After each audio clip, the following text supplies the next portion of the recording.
The thing about doing this show now is that anytime that we have any conversation, I feel like there should be a theme song. Yeah, there should be. I also feel like we should never talk to each other except on the show because I keep feeling like, oh, well, that was good material and it was wasted just, because Yeah, just because we were having an actual human relationship. it was just us. Yeah. And human relationships are overrated these days anyway. I don't even know what that means now. How are you? Good. I'm good. No Yeah. complaints. Well, I have complaints, but I don't. Who's gonna listen? Right. No, everything's fine, and we're battening down the hatches for Christmas. The battens have been hatched for months already, Hatches have been battened. but they're even more so now that the holidays come in. There's no work to be done, really. It's fun. It's fun. How about you? You I am spectacular. I have amazing news. Please tell me. I was pardoned today. I mean, I know there were a lot of people pardoned, but I got one of them today.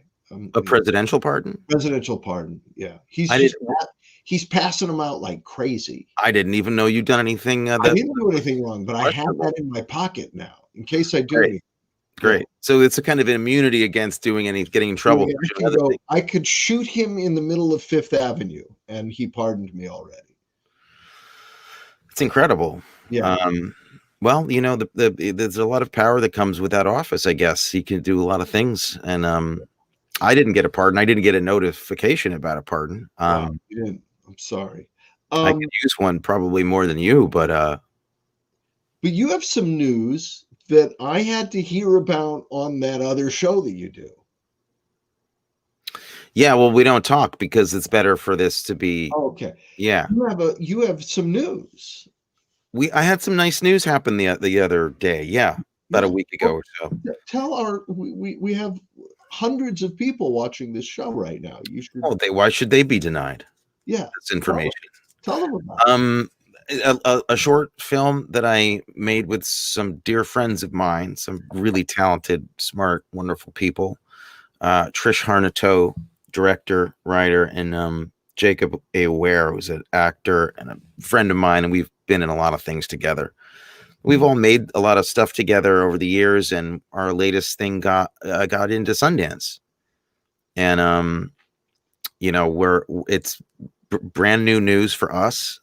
First time to the festival for all of us. And we're really excited. It's a crazy year to be invited because it's all going to be or most of it's going to be online. And you're not going to get to hang out with Bob. Not going to get to hang out with Bob or the programmers or go skiing. Which you do a lot. I've been skiing.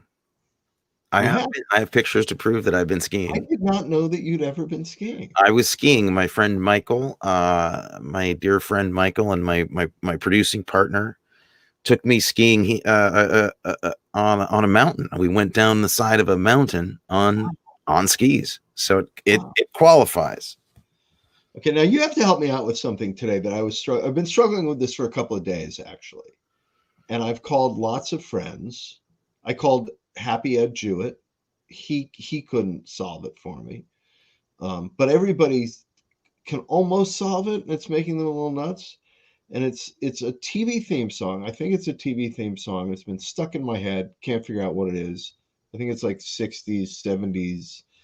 And I even thought maybe it was Lost in Space or My Favorite Martian or some. Okay. That's Elephant Walk, Baby Elephant Walk.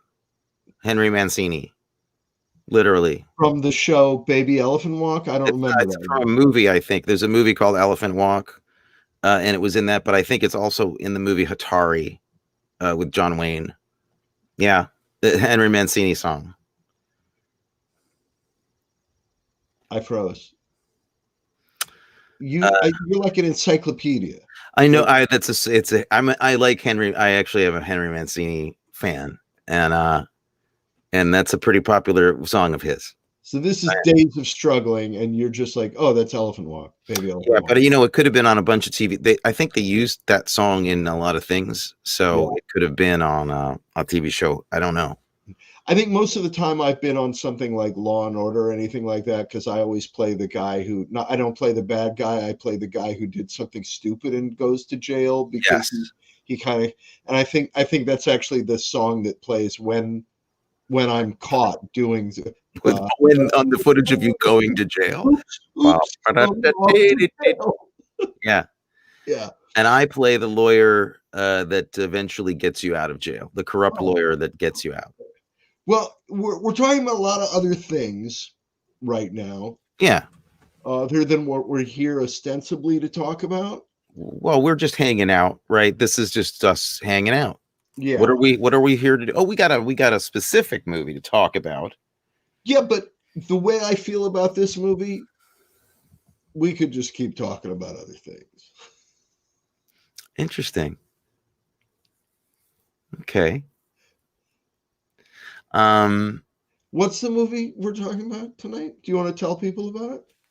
we're talking about a movie called Executive Decision from 1996, directed by Stuart Baird and starring the remarkable Kurt Russell, the original computer that wore tennis shoes. Halle Berry, Steven Seagal, John Leguizamo. It's a hearty cast of people. We'll get into that. It is a what would you call it? Like a black ops thriller. It's not espionage really. It's a terror No, thriller. it's an action thriller. Yeah, essentially a plane it gets hijacked, and a team of good old American uh, soldiers go in and infiltrate the plane and try to do the right thing. You didn't have a good experience with this No, movie. no, I thoroughly enjoyed it, and Well, what's the problem then? I felt a lot of tension through the whole thing. Yes. I was anxious. But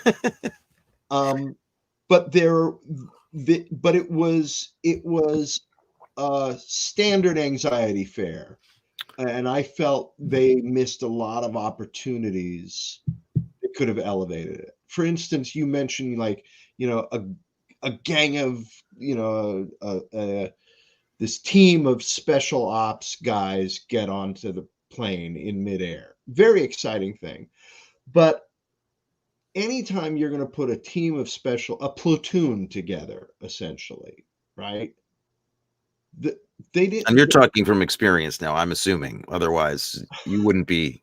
No, I mean in a movie, Okay. not in real life. But you wouldn't be talking about this unless you knew. I do not know anything Okay. about real life platoons, but I Okay. know a lot about platoons in movies. And I don't even know if this was a platoon, technically. Well, it's not a platoon, but Is it a the platoon group like of 8 soldiers, guys? Yeah. the group of soldiers that you're sending into the field are an opportunity for you to engage in an homage to different character types, to different tropes. And they gave the tiniest of nods to those, but they didn't have the old timer. They didn't have They did, though. but not really. But okay, but I don't know. I could argue that That Steven Seagal was the old timer. yes. Now this is a thing we got to point out. If anybody's listening, if anybody's out there, this is a call for help. So please, no. If anybody's listening, we're gonna spoil this movie, and the reason that's important is because there's a very spoilable thing that happens in the movie early on that is very surprising, and that's such a great moment to me that I feel like it made me really You mean when the little Steven Seagal G.I. Joe doll figure goes flying away through the air? you're doing disservice to this movie and to your show right now. So let me just hold on. Okay. They pull like is this great Janet Leigh thing. It's the stunt is whatever the effect. It's from '96. This movie, so the effects were of maybe a little bit limited for your palate today. But I mean, okay, spoiler. So if you really haven't seen this and you want to see it, and this is Steven Seagal's your thing, Stop watching. go watch the movie and then come back. But the fact of the matter is, they pull a scream right in the beginning of this movie. Seagal dies right before the mission really starts, and it's a big surprise, and it leaves Mr. Kurt Russell in quite a situation, because he is an analyst. He's not even supposed to really be there, and ends up having to be kind of taking Steven Seagal's place. And Seagal obviously was the big badass who knew how to do all this stuff. So that's the setup. So your complaint is that it didn't have enough tropes in it from silly other movies. That was what you didn't like about it. It's not just that it wasn't tropes. It's that they went very light on the differentiation of the characters of all of the platoon people. Yeah. I'm not saying they were all exactly the same, but they didn't crank that up at all. They didn't make them interesting. And with the exception of Leguizamo, who kind of knocks me out all the time, because every time I see him, I feel like he's really authentic and completely different. Yeah, he's great. And this was a big movie for him. And I completely bought him as this guy. I did too. I think this was his big step into, I mean, he was becoming a star. He'd already done Carlito's Way. He did Tu Wong Fu. But I think people didn't quite know what to make of him. And this was his big bid for, I'm an action star and I can handle this stuff. And I think he does a great job. Yeah, I'll give you that. I think that there's some weaknesses there in terms of character development. And they do, I mean, there's so many things that are tropes. I mean, I'm wearing a tuxedo jacket tonight in honor of the trope number 1, which is the hero arrives on the scene and has to do the movie in a dinner jacket, a tuxedo. It also, it had one thing in it that I thought was just amazing. And I talk to my students in film school about this all the time, as it's basically a rule of screenwriting, I think, that I put it on the blackboard in my classroom, and I tell them if they violate this rule, F right away. Okay. And the rule is, if a character is training for his pilot's license in the first scene of the movie, then he's going to have to land a 747 alone in the last scene of the movie. Yeah, it's a truth. It's Chekhov wrote that. Yeah. That's from Chekhov. That through the entire movie, you know that Kurt Russell is going to have to land that plane by himself at the end of the movie. Yeah, pretty much. I was disappointed that they had to go there, because I think I was charmed by it. I guess I had a good time. I did too. And I think that okay, so let's talk about the pedigree a little bit, because I think this is one of the reasons why it's so watchable, because it's really watchable. I was surprised at how engaged it was. It's very thin. It's incredibly silly with the bomb. There's a bomb on the plane and they have to defuse it. And Oliver Platt, who's great, he's great. Everybody's good in it. Everybody's good. Essentially. But they have to play very two-dimensional kind of parts. But before you get into that, I do think, while we're talking about presidential pardons, there is one person in this movie who not only really deserves a presidential pardon for their performance, but I think actually knows the person who could give the presidential pardon. Oh, yeah, right. There is an unpardonable performance in this movie by Donald Trump's ex-wife, Marla Maples Trump. At the time, she was Marla Maples Trump. She has one of the greatest silent movie performances that I've seen from the 90s, anyway, from that How decade. can you be that bad when you don't even have anything to say in the whole movie? I want to know how many things they cut out or had her not say once she started speaking. Oh my God. She just makes faces. She's an airline Flight steward. attendant. Flight attendant. Steward. I said steward. Isn't that Oh, okay? I don't. Okay, flight attendant, whatever. But I said steward. I didn't know that was off. That was No, I no couldn't say. S's though. No Yeah, S. no, I know that. Oh my God. You are not somebody to be telling me about these things, sir. My What good Lord. are you talking about? I am so woke. You're woke, but you're groggy. Let's face it. I'm very groggy. Yeah, she's really remarkable. And basically does she's throughout the movie and they keep cutting to her and she does a remarkable job of showing us different ways that she can cower and be afraid in a seat. Maybe she learned that from her husband. There were some jokes that I made with Amelia while I was watching it the other night that I can't repeat now because there's a point at which, well, I can, I guess.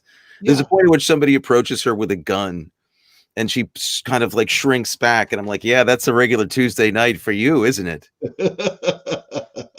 She just looks like she knows what it's like to be horribly abused by people. Oh, God.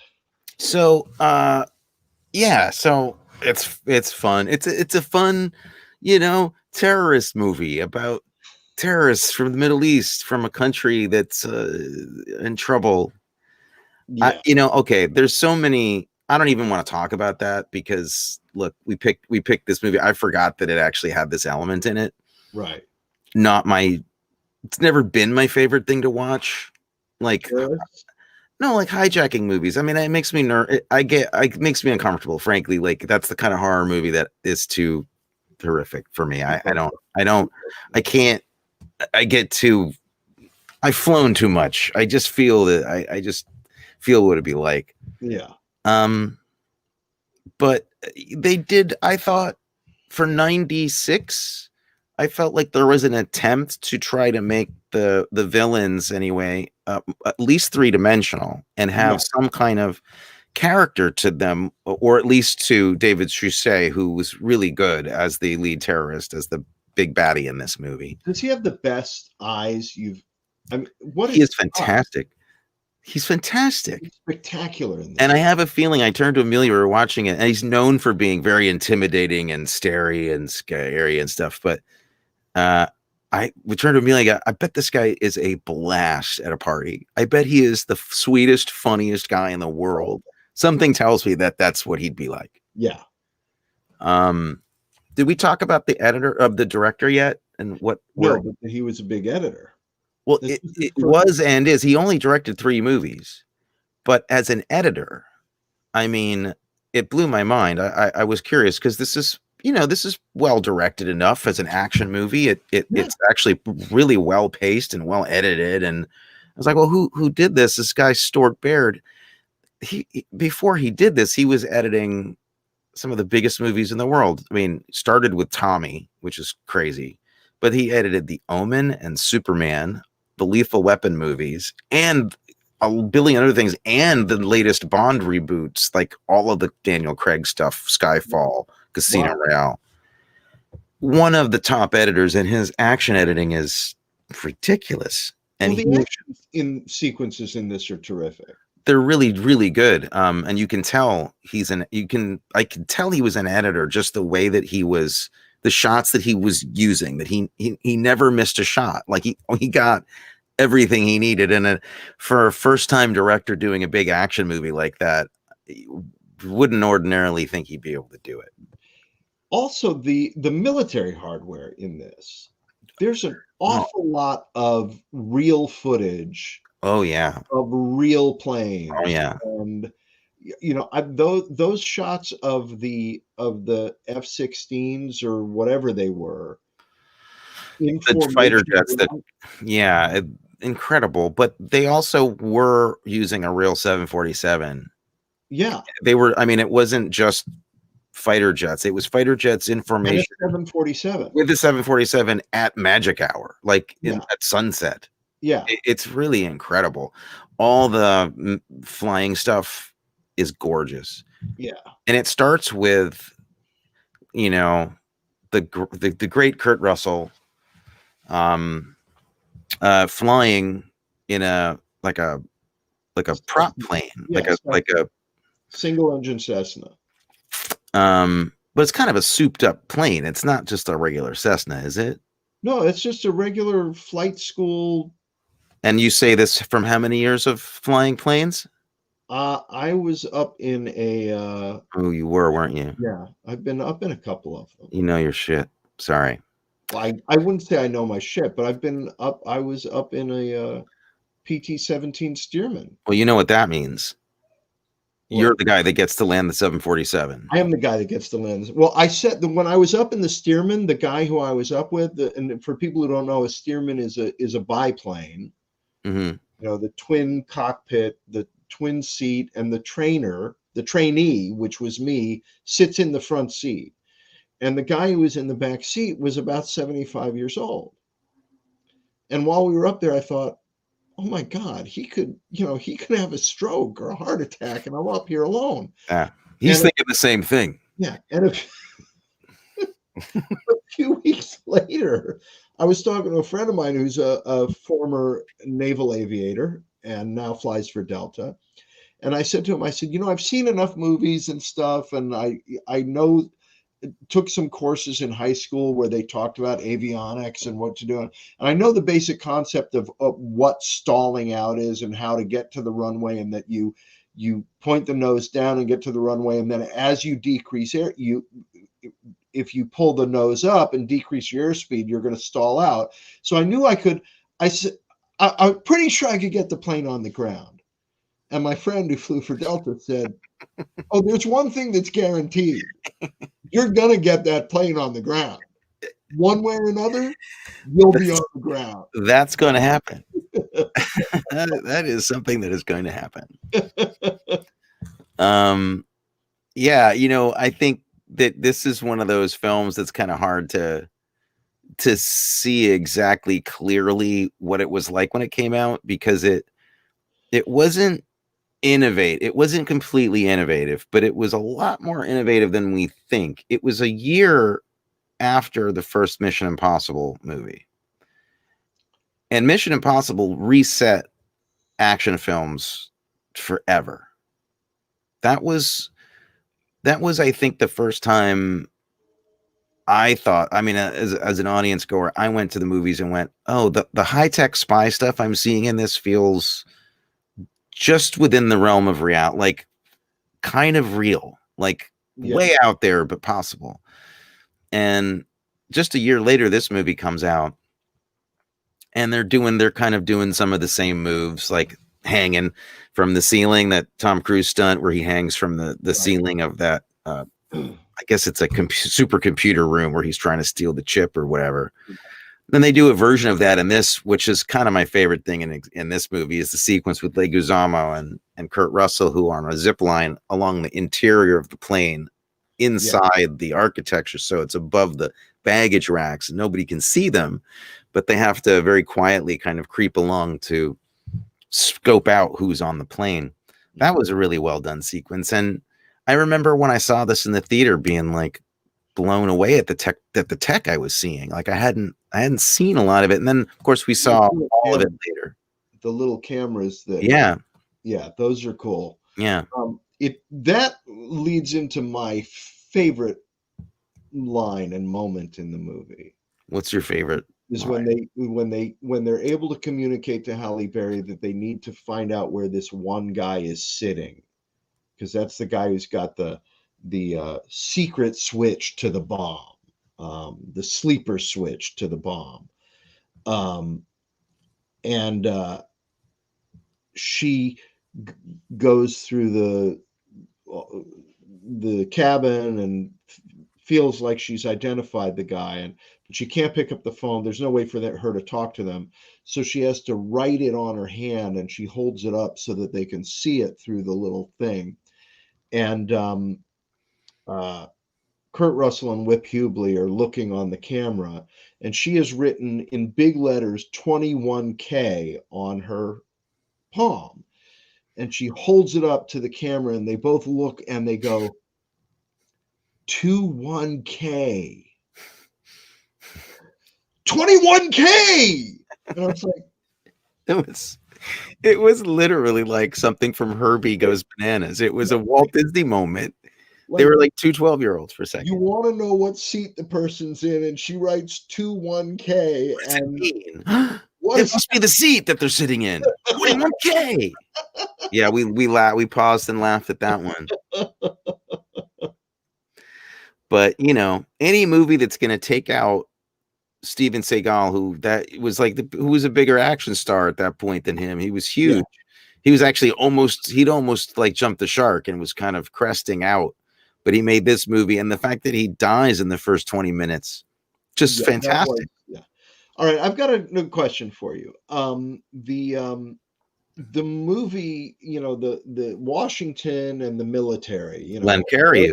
We're at the Pentagon. Oh, we're at the White House. Yeah, we're in all these different situation rooms that are littered with a phrase that I've learned from you in the past few weeks that I love is that guy. He's that guy. Yeah. Well, this movie is just filled with that guy. So many of those guys. And we'll give them their due. But who's your favorite of that guys in this movie? Because one of them really stands out for me. There's a bunch. Gosh, who's my favorite? I think that of the people I thought who really brought their characters to life, JT Walsh to me was just right on point. Always fantastic as the slimy senator who's running for president, and he tries to cut a deal with David Suchet, and he plays a great slimy guy. He was fantastic. How about yourself? Michael Milhoan. Who was he? The co-pilot. Oh, he was great. He was great. I adore him. He was great. Great scene when he has to go down into the bowels of the plane, and he doesn't want to go, and he's forced down there, right? Yeah. And he meets the team, and he has to keep his mouth shut. Yeah. And like he suddenly realizes, oh my God, there's a team of soldiers on the plane, and B, he's got to try to figure out how did they get on the plane. Yeah, I'm gonna drop another name on you. This is my other favorite. This is a person who deserves a shout out. Oh my God, does Mary Ellen Trainor, who dies first? She dies within 2 minutes, and bad. She dies bad. And she has to stay. Obviously, it was great because she got paid. She had to play her dead body several times, so she got a lot of extra days there where she just had to lay on the floor of the airplane. Well, they could have shot her out in one day. I don't think so. No, because all the Halle Berry airline stewardess stuff, which he had, was not with any of the Leguizamo guys or the terrorists at all. But if you go back and look at the shot with Leguizamo, where Leguizamo finds her, you don't see them in the same shot. You see a gloved hand touch her. Well, at least I'm looking out for her. You don't care. And I'm at least trying to get people to notice. No, she's great. You're not only ignoring how good she is, but trying to take her money away. And I'm just trying to get her paid. Okay. This woman is in the Goonies. She's in Die Hard. She's in the Lethal Weapon movies. She's a national treasure and never got her due. Mary Ellen Trainor died too soon in this film. That I agree with. Too soon. It should have been Marla Maples. It should have been Marla Maples. Her death scene would be great. I think she could do an amazing, like, dramatic moment. Her physical comedy was so good. I can only imagine what her tragic moments would be like. Okay. Do you know the name of the movie that is playing in the background when JT Walsh and David Suchet are having their conversation? on the screen in the cabin with the ape, the guy trying to drive a car and fighting with an ape at the same time.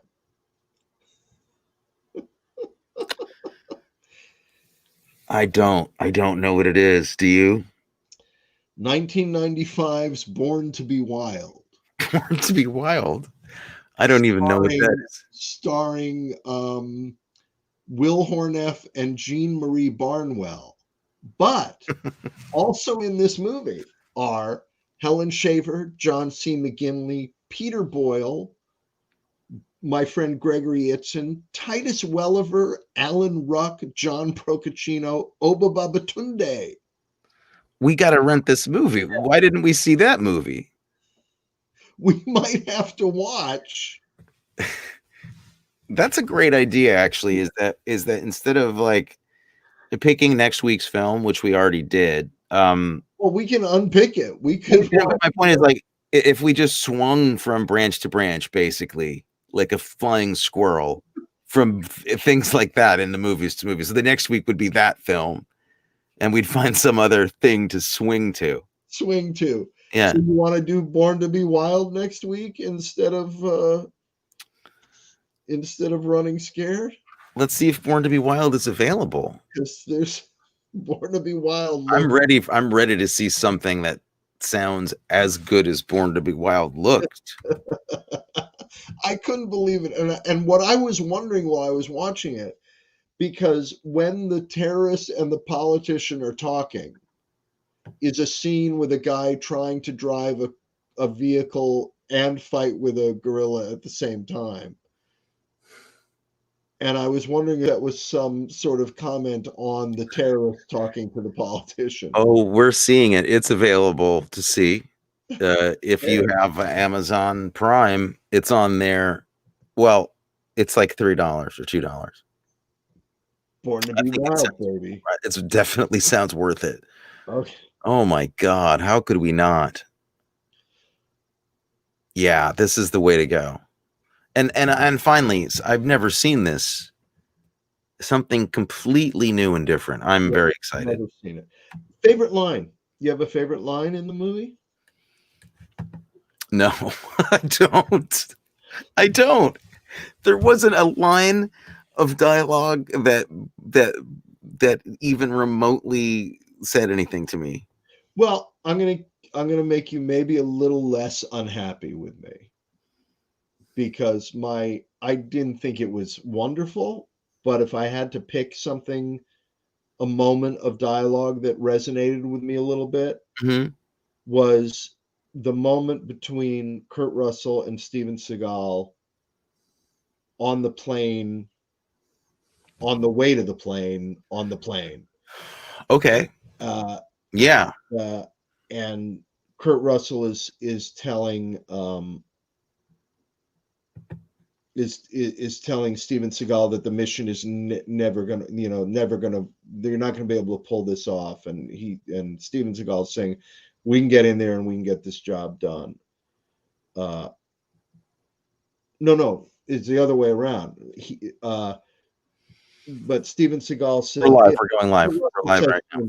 Whatever. Kurt Russell says to him, if you don't believe me, what are you doing up here? Because Steven Seagal's questioning whether or not the bomb is really on board the plane. Right. And he says, if you don't believe me, what are you doing up here? And Steven Seagal looks at him and says, well, who the hell else is going to do it? You? And yes. And he threw it away in he didn't do a whole tough guy thing with it. He did it like, this is what I do for a living. I'm stuck doing this because schmucks like you. Yeah. I thought it wasn't really dialogue, but in terms of moments, I thought, I thought Joe Martin did a hell of a job as having to lie there and be in agony convincingly. That's harder to do than it looks, and he really sells it. He sells that in Terminator 2 also. He has that really classic scene at where he buys it in that movie, where he's been horribly injured and he's hyperventilating and he's got the bomb in his hand. He does that so well. Those are the roles that I, covet. Not Lying like down. the lying down. It's like I don't have to move. I'm It's sitting and here on the couch. it's not physical laziness. It's literally that you just don't have to learn blocking. Yeah, That's the greatest thing. yeah. If you're playing a character who's in a hospital, it's fantastic. Everybody else has got to learn all these things and run around, and somebody just brings you some jello, and I you just read for a series regular a couple of years ago. Series regular, the father of one of the main characters who's had a stroke. you were like the And first guy you were the first wheelchair. guy at the reading. I'm like, please, First person. I want this job. I'm perfect for this job. This character is so much like me, you wouldn't even believe it. Yeah. I can do that. I don't know. I feel like this movie, as much as I had a better time, I enjoyed it, and I kind of half remembered some things. Nothing. I was tense through the whole thing. I mean, I was like, Yeah. oh, God. I'll tell you my favorite moment. Again, there is nothing. The script wise, literally nothing. Anything good about it was just completely rehashed from 1,700 other things. But the sequence where it's kind of late in the film and everybody is got their guns drawn. Kurt Russell has been given a gun. He doesn't know how to use one, but they're like, somebody's got to use it. And so you've got the 3 team members are waiting for the call. Think about whether the bomb has been destabilized or not, Right, or has been diffused.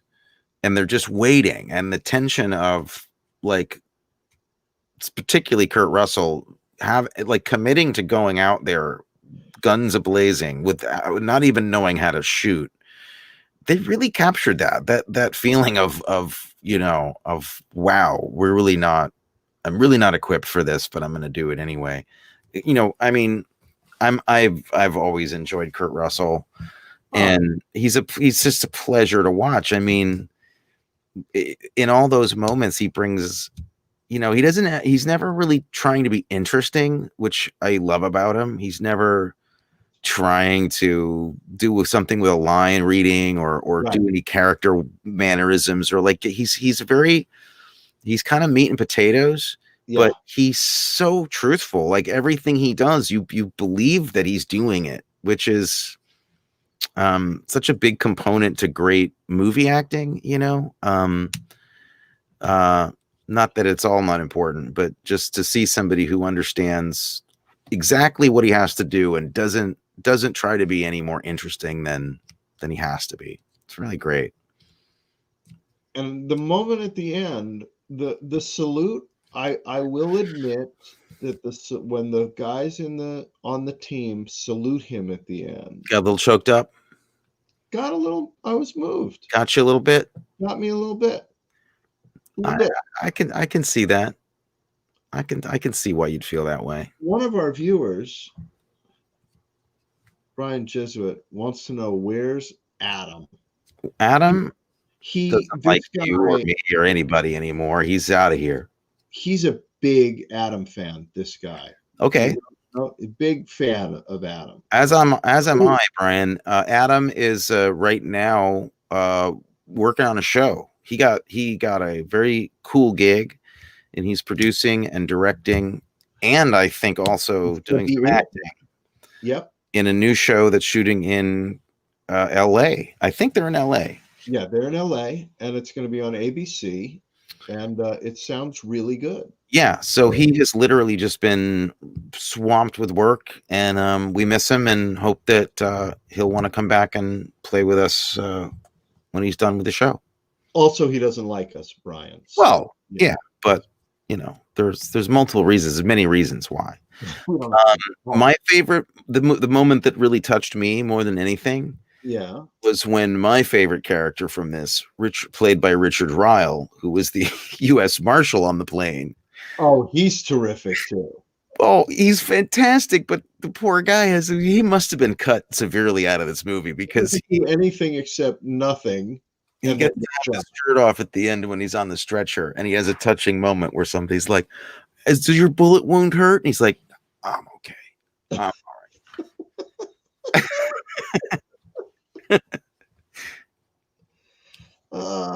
And the pilots who are heroes through the whole movie, They were great. and then get blown up Nobody thanks at them. the end.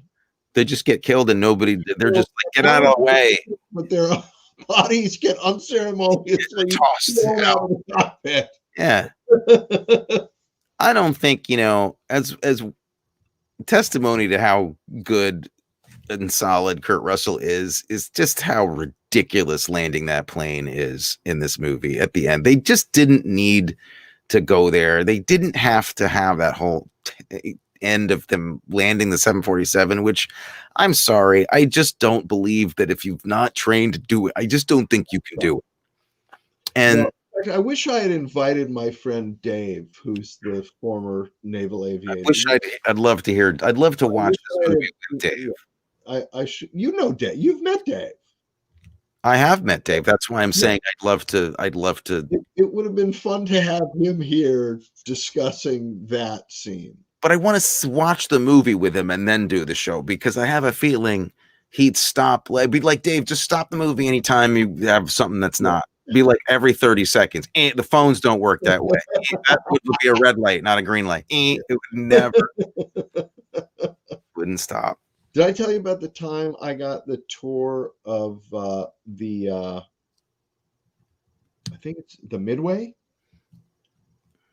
down, which is docked as a like the Intrepid is a museum in New York. The Midway, I think it's the Midway, is a museum in San Diego. Wow. Okay, cool. He served on that ship. Oh, wow. And he met me there one day in his uniform, and he was a commander, same rank as James Bond.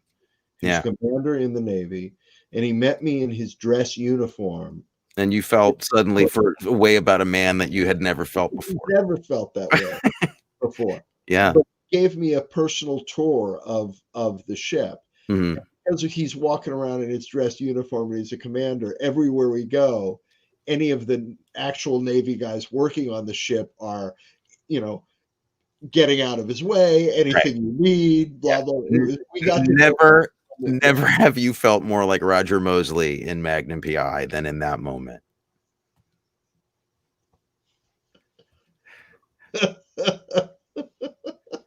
No, I think I felt more like Rick. Okay. All right. Yeah, Mosley was tough. Mosley would know how to handle himself. Yeah. Rick wouldn't know, wouldn't. Yeah. Would be like, oh, yeah, can we go in here? Can we turn this on? Yeah. Stop it, Rick, you dumb idiot. Yeah. Greatest show. Still love that show so much. Still the best show. Do. Love it. Did you see the sunrise this morning? It's code. It's code for Magnamites. I don't know if that's the word. Magnamites? Magnamite is a kind of Magnemite kind of rock. It is, yeah. Magnemite. That's good. Yeah, that's good. This movie that we're talking about tonight, it's like it's ephemeral. It disappears in the air. It's charming. There's nothing to talk about, really. Yeah, no, and that's what. See, that was my complaint. Actually, if I had just watched this movie, do the show, and I just like, oh, I'm sitting at home, I don't have anything to do. Oh, I'll watch this. Yeah. And I'm like, yeah, that was fun. I enjoyed that 2 hours where I wasn't thinking about death and destruction and politics, and but I was sitting there watching it, going, what are we gonna say about it? There's not. It's just it is what it is. There's just it's efficient. It's so beautiful. I'd say if you are interested in watching military tech in a movie, or some cool, if you're into like planes or something, there's some really, really cool photography and stuff in this movie. And very impressive. We got 4 planes and a 747 flying in front. Yeah. And they're really doing it, because you can instantly tell the few times they have a process shot. It's so immediately clear. I think they even had the stealth bomber out for some of this for real. So. But they They definitely had a lot of military cooperation. Well, you saw the end credits, right? It was just a whole Yeah, panel of everybody helped them. Yeah. technical advisors. Yeah. Yeah. That would be really, not being a big, I don't know a lot about the military. I have some friends, of course, who've served and stuff, but God, it would be interesting to be in a movie where you had to kind of deep dive into some of that stuff or play somebody on a team like that. I Yeah. mean, I don't know if I could even make it through movie basic training, man. I really doubt it because I'm such a I chicken. could make it through movie basic training if it was a stunt double doing it for me. And you just had to do the look out, it's over there. You had to do that Yeah. stuff in close But up. I'm just talking even the training before the movie. I would get my stunt double to do that, Yeah. show up for me, and with the trainer when they're trying to get me into shape. Right. I Well, think that'd be better in the part of the overweight air marshal on the stretcher at the end. yeah. Of the movie. Just at the end, though. Yeah. Well, luckily, we're entering both of us into an age where we don't really have to worry so much about that About contingency. people asking us to take our clothes off. Well, no, I wouldn't go that far. I was Look, going to say that even the doctor doesn't ask me to take my clothes off now. He's like, no, you don't have to anymore. Really, we have technology. It sees through your clothes. Please, sir. Yeah. Yeah. What can you say? Ultimately, what can you say about a lot of Kurt Russell movies? They're just fun. I feel like there was an old Chris Guest thing on Saturday Night Live when he was on Saturday Night Live as a wine connoisseur. Yeah. And remember, they'd critique wines, and he'd say, like, he'd give you an example of what you should do with this wine. Yeah. Right. And he was a very fancy guy. And he's like, they'd like, he'd taste a bottle of like cheap Muscatel or something like that. He'd go, oh, this is a naughty wine. This is a wine that you want to spank and send to home, but send to bed without its dinner. And then he'd taste another wine and they go, what is this? What would you pair with this? He goes, this is a wine that you drink down by the railroad tracks with a bag of dipsy doodles. And I think we should similarly maybe find the perfect way to experience some of the movies we're talking about. This movie, yeah, to me, the best hotel, killing 2 hours in a hotel room, like I'm waiting for the dinner party and I don't know what else to do. This is on. I've flown in. I'm on location. I've been picked up at the airport and brought to the hotel, but I don't know anybody else in the movie yet, so I can't go have dinner with. Tomorrow, Right. I'll be able to have dinner with somebody. Yeah. But tonight, I don't know anybody yet. They'll just think I'm an idiot if I go, "Hi, I just got here today. I'm in the movie too." Yeah, so I'm going to go to the bar, bring a drink up to the room, and watch Executive Decision. You do that? You go to the bar and bring a drink up to the room? After I've had a drink or two at the bar. Yeah. See, I've gotten to the point now where I bring a bottle in my luggage to the hotel. Yes. Because I don't want to pay what you know this about me when we met down in Florida 2 years ago. I do know this about you, yeah. In my room. Yeah. I don't think you'd say no to it. As a matter of fact, you did that and had a drink at the bar. I know that because I bought you that drink because it was your birthday. Oh, that's right. It was my birthday. I think I had more than one drink at the bar. I think I had a few drinks. I think so. I think you did. Yeah, boy, I wish I had more things to say about this movie. It's a thing. It's just it's a crazy hostage movie. It's insensitive. Terribly insensitive. I'm sure to many people who don't get represented properly in this film. I think there are no male flight attendants in this movie. It's disgusting. I was upset by that. I didn't feel represented at all by that, in fact. No, that didn't bother me. I thought Halle Berry was wonderful. She's always good, and she played scared great. She didn't have a lot to do. No, she 21K 21, 21K, she did that really well. 21K. She braved walking into an elevator well. You know, I didn't believe for a second that they had any connection. Just because he landed a plane and she kind of helped him. I think her contribution, didn't she? They're just What? going to have coffee. Okay. That's code for all kinds of things. It is I code. thought. Kinds of things, yeah. I mean, she didn't really help with that plane other than get a 3-ring binder out of a slot. But then she said, what did she say when he was freaking out? Don't worry, you can do this. No, she said, just fly the plane, which is what his instructor said to him at the beginning of the movie. Yeah. Use the force, Luke. I saw that one. Got it all home. Oh, right. Use the force. Just fly the plane. Yeah. Well, they lost Porkins, so what else is he going to do? He's got to just fly the plane. Yeah. And as Dave Bussey said to me, one way or another, he will get that plane on the ground. It's going to be somewhere on the ground. That was nerve-wracking. I mean, as stupid as it was, I actually have a kind of a phobia about that. The idea of being responsible for that kind of thing suddenly, where it's like, seriously, you're the only person right now who has the use of their arms, so you have to do this. You know, See, I would choke. I'm the wrong person. That's bad juju because you've said it out loud and now it's going to happen to you. I think that it's reversed. I think I've made a case for not happening. That don't ask me. It's not going to happen because I'm not the guy. Not the guy. Not that kind of pressure. No. I'm going to get you a T-shirt to wear the next time you're flying. Not the guy. Ask me to land the plane.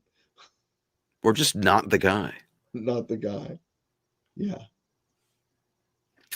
No, that was nerve-wracking, but completely unnecessary. As it was basically just the end of the movie Airplane. See, that's the part I couldn't stop thinking about. And that's, I think, a fatal mistake of this movie, is that by the time everything else, so there's a bomb and they've got the terrorists taken care of and the thing is defused, now you've got to land a 747. Oh no. It was too unbelievable and unnecessary. Anna was the pilot, and what's her name gets sucked out the. Yeah, it was just Airplane. It was the movie Airplanes. All I could think about. I kept on waiting for the inflatable autopilot guy to pop up. Airplane. I was thinking airport. Airplane. Yeah. But they're interchangeable. The airport has the same thing happen when the bomb goes. So the guy does the bomb and does. And what's her name? Who's the pregnant flight attendant? What's her name? You teach film, yes? I was wondering, is that your job? What's her name? That lady who was in the movie with the things exploded. Her. I do teach film, but I got to tell you, airport is not on the curriculum. It should be. That puppy. I'll tell you who it is. I had a terrible crush on her. Oh no, it's Burt Lancaster. You had a terrible crush on Burt Lancaster. Yeah. Is there any other? Jacqueline Bisset. Jacqueline Bisset. Yeah. She was great. But Warden, what about my birds? Is Jacqueline? Wait, is she? What's happening with her these days? Let's find out. With Jacqueline Bisset? Yeah. Huh. Who won't tell me? I'm not authorized. You're not authorized? I can't get into IMDb. Oh, well, I can. I'm there. Jacqueline Bisset. What's she done lately? She was in Sol y Sombra. Is in post-production, 2021 movie. Oh, she's still doing stuff. Great. Yeah. Great. She was in Blood Brothers in 2021. It's coming out. But things that we might have seen lately. Boy, I haven't heard of a lot of these. Dancing on the Edge, a TV miniseries in 2013. Welcome to New York. 3 episodes of Rizzoli and Isles. Okay. Nip and Tuck. Nip Tuck. There you go. Not Nip and Tuck. That was The magic show. a show about the chipmunks. The Magic Chipmunks. Yes. Yeah. Good. I'm glad she's working. She was great. I remember her. Oh yeah, in Bullet, of course. She's so good in that. She's great. Yeah. I feel like there's other Kurt Russell movies even that we will eventually get to that are, I don't know. And it's funny. You're right. It's like, this is a perfectly fine. I had a great time. I have nothing. It's just not much to talk about. No. It was not Tequila Sunrise. Was Tequila Sunrise Kurt Russell? What was the? No, I was some boat murder mystery. Captain Ron. No, a serious one. A Kurt Russell on a serious boat? I don't think so. No Kurt Russell on a serious murder mystery? No, I don't think so. You think you have Bitter Moon? Hugh Grant? No. Murder on the Orient Express was a train. You're being mean to me. I'm trying to help you. Death on the Nile? No. I'm gonna find it. Some like Florida or Bayou type murder boat exploding thing. It sounds like Kurt Russell could have been in that. I'm gonna tell you what it was called.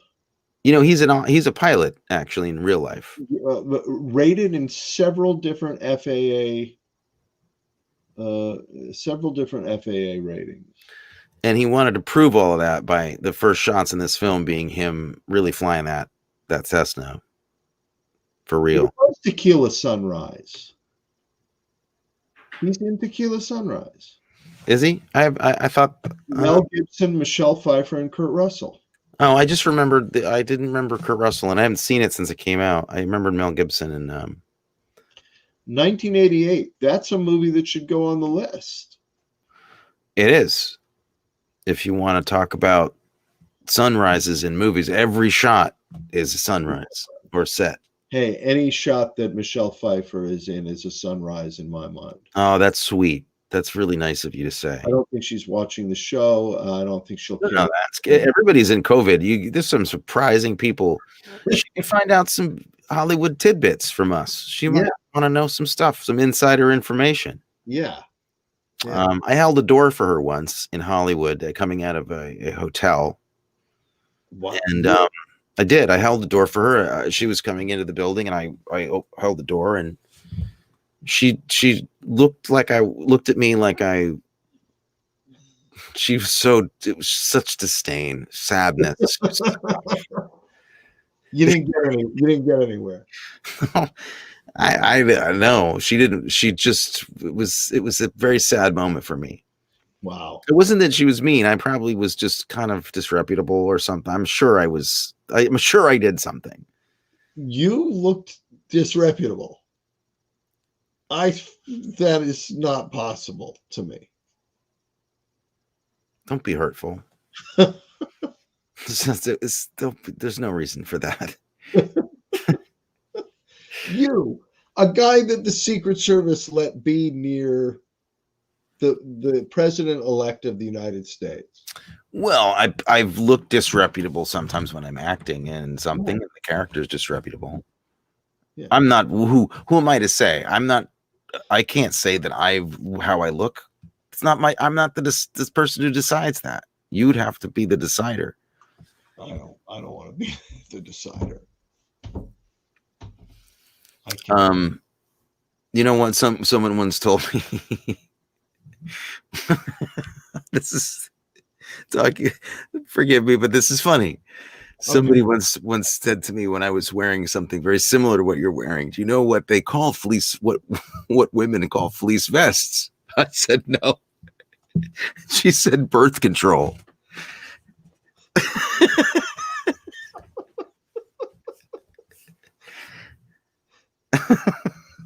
Well, So I learned my lesson that day. apparently I have not. I just kept wearing my vest after that. I in protest. Do you know that when the pandemic began, uh, the first week of it in LA, and I went to the supermarket in the early morning hours and got on that. It was when we were first having to stand on lines, and I got on the line, and the woman in front of me turned around and glanced at me, and then turned back a moment later and said, "Oh no, sir, you can go right in." Hmm. Yeah. Mm-hmm. And it wasn't until later that I had a little l'esprit d'escalier, spirit of the stairs. I was driving home, realized what I should have said to her in response was "thank you" and "when are you due?" Right. I should have said, but I didn't. Instead of just the scrangled "screw you, I'm lady." not 65. Eh. Oh, Well, I it's not the worst thing that's happened to you on an airplane. no, it's not. Um, that wasn't on an airplane. That was in a supermarket. What are you talking about?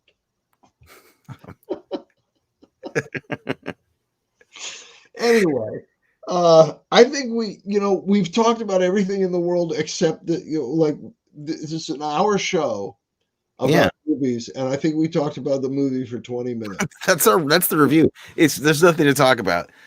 There is nothing to say about it at all. Yeah. It's completely adequate action movie. It's fine. All Uh, right. I'd So, rather talk. Okay, let's do something positive for a change, okay. and talk about something that we've seen recently that we would like to actually promote instead of a movie that we're lukewarm about. Huh? That's a tougher question than you thought. Um,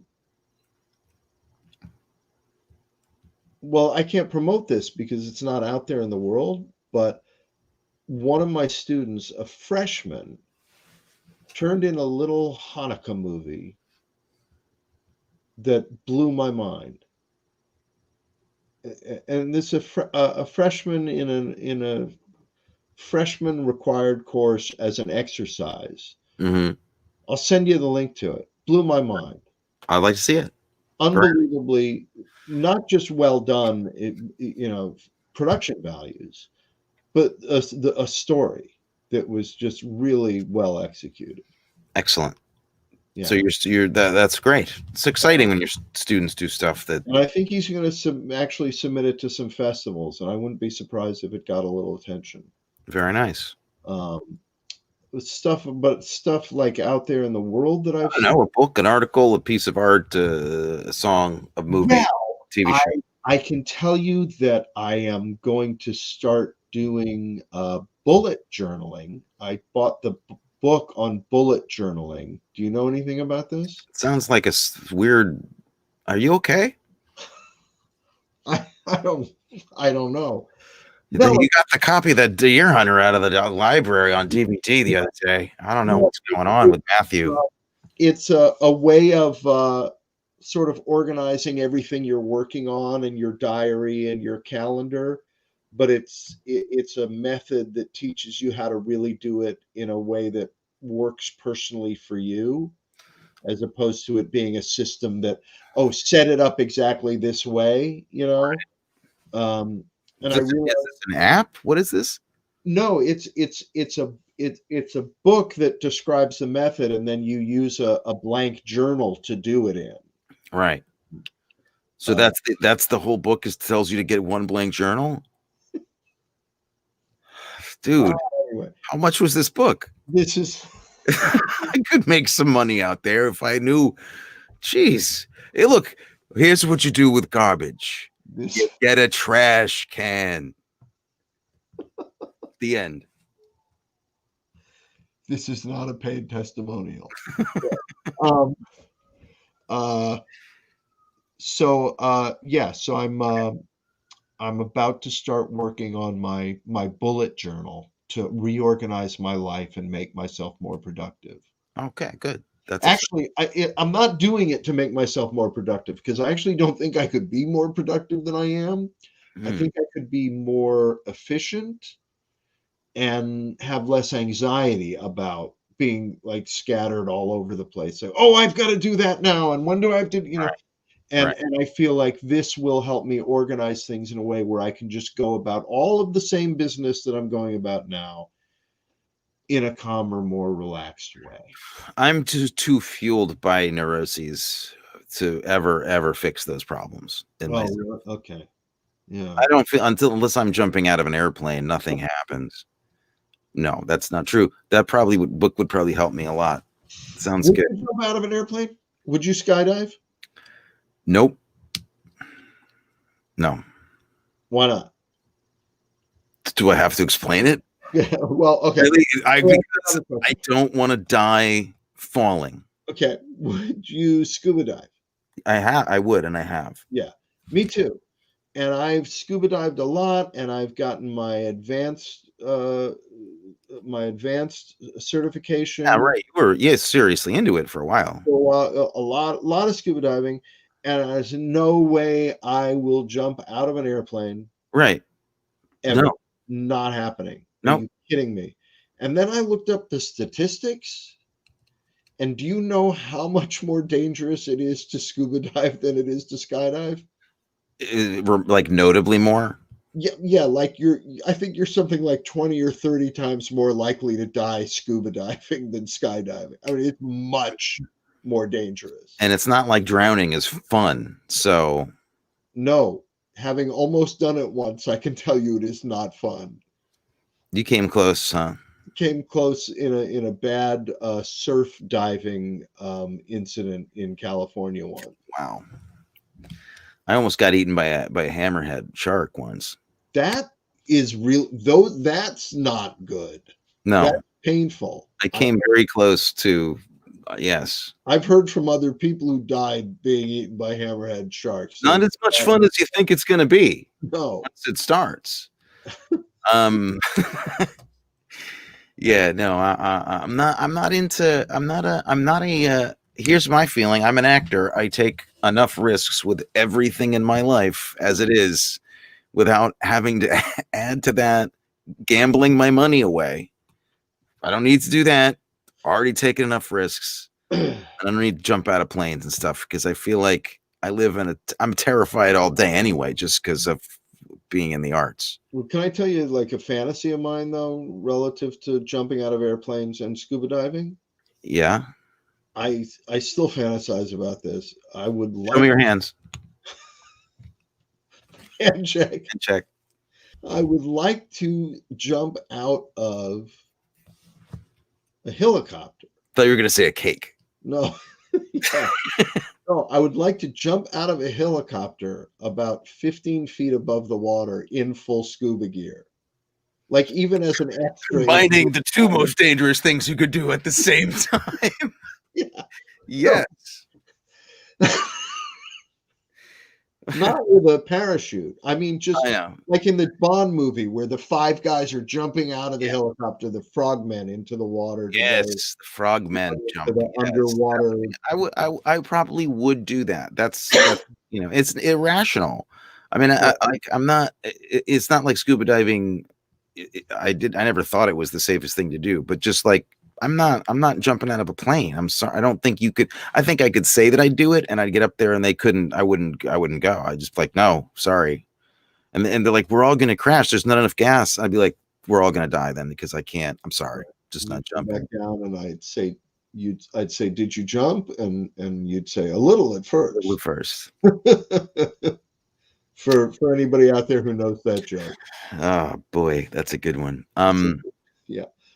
So, do you want to hear anything that I might have seen or done or liked this week? No, don't want to hear about that.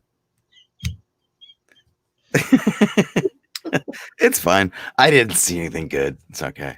No, I do. I want to hear what you saw that was good. But I'm almost more interested in what you saw that was bad. I don't think I will go into detail on anything that I saw that was bad. Just What because did I want to you- work again.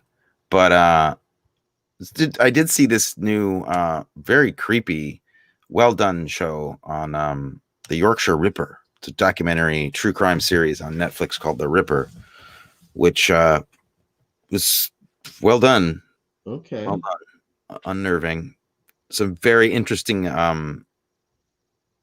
unique angles on the case that developed through some female journalists that were covering it way late in the case, and they made some developments and pointed out things that the police were doing really wrong because they were just guys and they were prejudiced. Huh. Very interesting. Well done. If you're and not for the squeamish, it's a dark show, but We have a movie recommendation from Dad. what's that? He just emailed me right before the show started and said, a really nice Christmas movie. If you're looking for something to watch this week, we just watched a delightful Christmas film called The Feasts of Seven Fishes. Love. And for some reason, he sent it to you and me. Yeah, Oh, this is really weird. How did I get this? Because this email is addressed to you.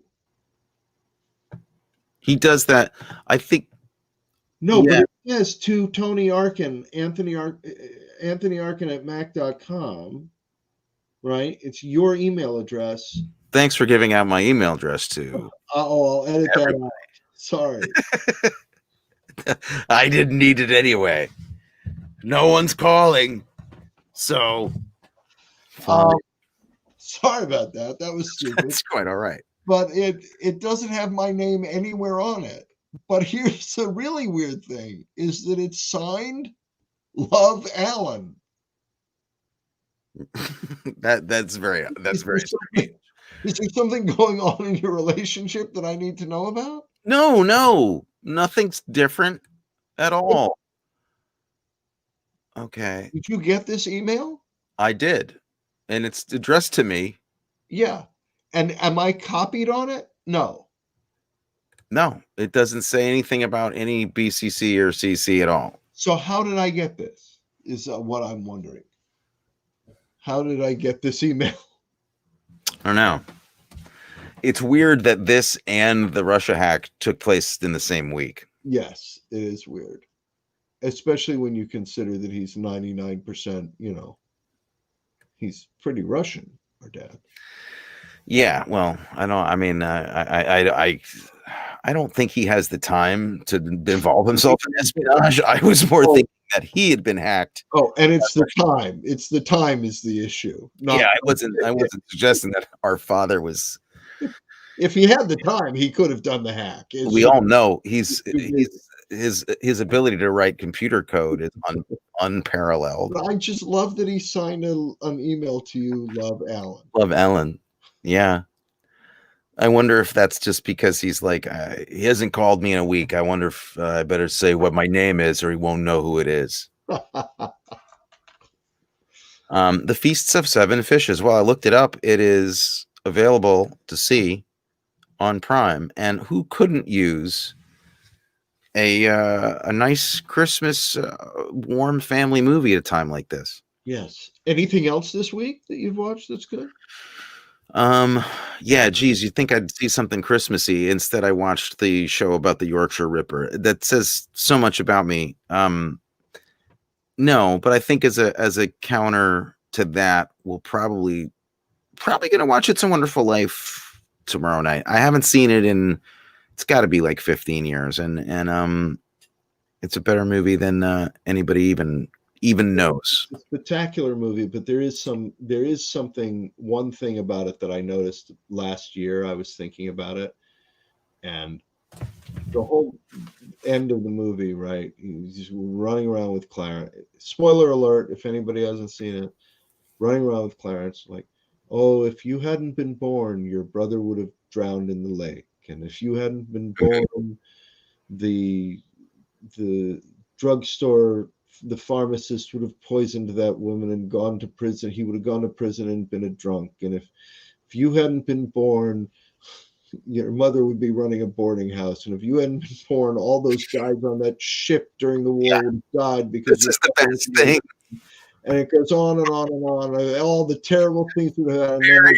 And then where's my wife? Where's Mary? Where's my wife? Oh, don't make me tell you. No, It's too horrible. It's too horrible. Where is she? She's closing up the library. Yeah, it is. And she's got glasses. Yeah. Never married.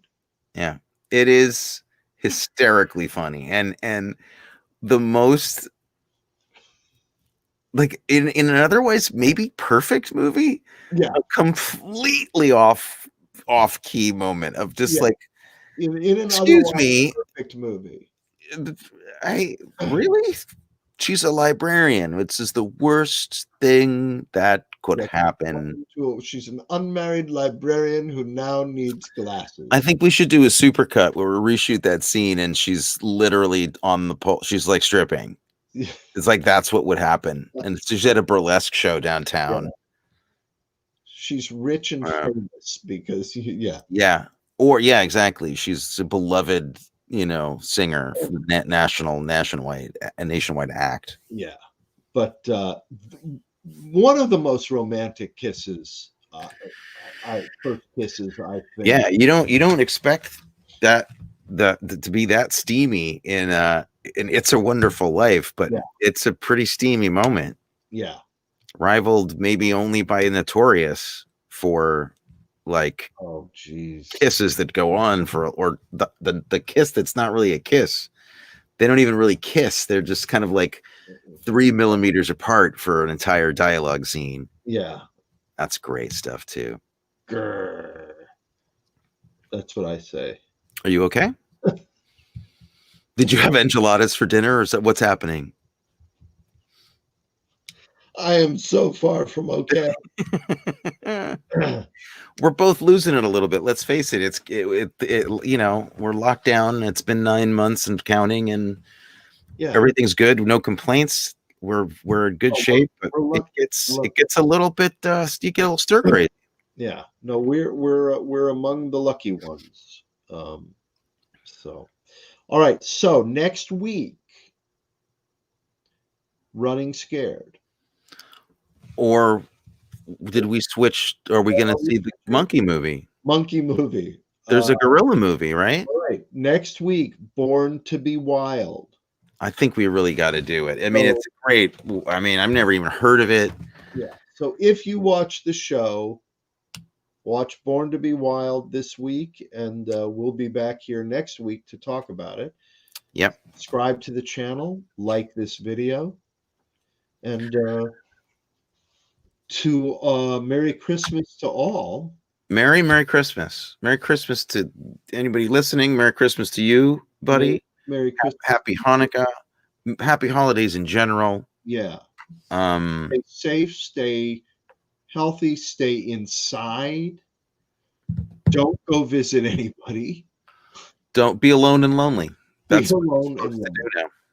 Yeah. No. Zoom with somebody, scream out the window at your friends, do something. Share your stories. Yeah. And we'll all get through this too. We'll see you in a new year with a new monkey movie. Yeah. The gorilla movie looks like it's going to be quite something. All right. Very excited. All right. Good night, man.